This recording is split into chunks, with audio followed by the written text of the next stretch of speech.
Hello, welcome back to another video. My name is Gemma and today I'm going to give you 5 reasons to pick up this book right now. So, Demon Copperhead by Barbara Kingsolver. It is very topical at the moment, given that it has been both longlisted and now shortlisted for the Women's Prize for Fiction.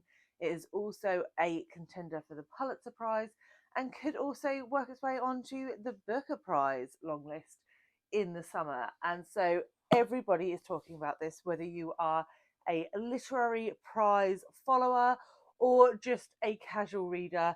This book has something to offer everybody. So if you're unfamiliar, Kingsolver is quite the giant in the literary sphere. She has published 8 novels to date, along with a poetry collection, 2 sets of short stories and 3 non-fiction books. So she is no stranger to her craft, and she has really honed it since her first release in the 80s.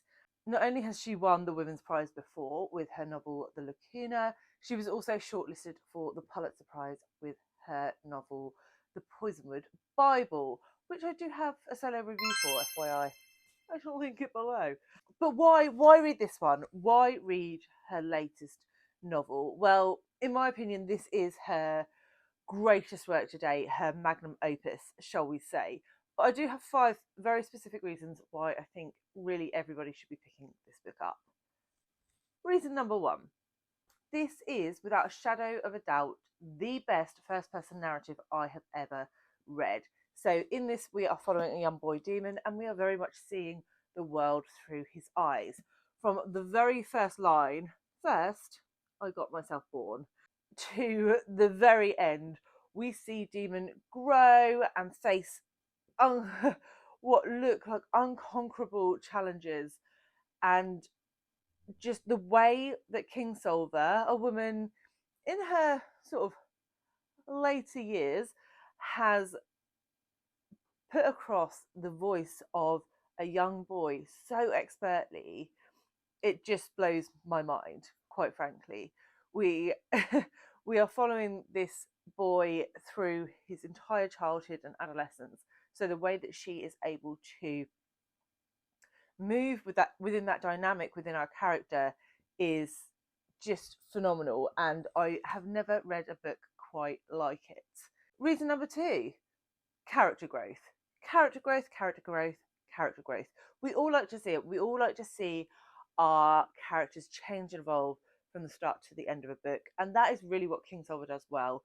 In The Poisonwood Bible, which is the only other novel that I've read by Kingsolver, she demonstrated her talent for this again. So she is no stranger to telling a good character story. But we don't just get Demon's story in here. There are a plethora of stories, but we really do get to see him as he grows, as he makes mistakes. He is definitely not perfect by any stretch of the imagination, and as a reader you really feel that as you go through the novel. You feel the ebbs and the flows. You have those moments of going, no David, don't do it, and also those moments of joy that you can share with him because you are so close in this first person narrative. Reason number 3, this is highly topical at the moment because it really covers the opioid crisis. So we get a glimpse into the life of someone who is affected by this. We see the statistics in the news. If you have read the book Empire of Pain by Patrick Radden Keefe, which I would highly recommend, you see sort of the bird's eye view, the actions that the pharmaceutical company took, the marketing decisions that they took that caused this crisis.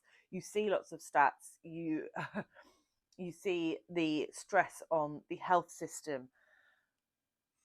But this puts you right into the battlefield of the opioid crisis, and you see it from when no one really knew anything about Oxycontin right through to when people started to become aware and things started to shift within public perception. But by that time, it was too late.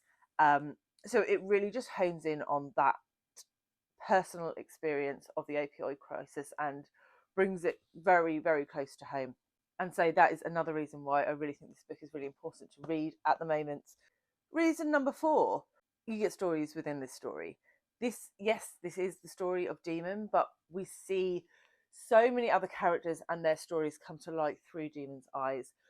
There's a massive cast of characters here, some that you love, some that you really do not love, and you get to see a lot of them from almost the beginning of the book to the end of the book, particularly Demon's best friend Maggot, who is dealing with some self-identity problems, issues around gender and sexuality. And there are many, many more examples of characters within this book that you just get to see them sort of starting to understand themselves, making mistakes, and yeah. So you get more than one story by reading Demon Copperhead. The final reason you should read this book is because this is a retelling of David Copperfield. Now, I have never read David Copperfield, but I am, or I was before I read this, loosely familiar with the plot. Orphan boy goes through lots of trauma, which is basically what this book is about.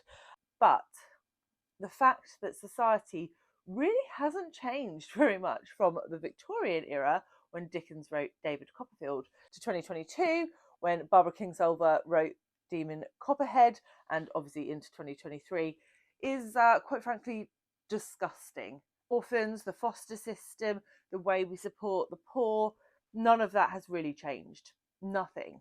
Zip in the best part of 200 years. So I think this is really eye-opening.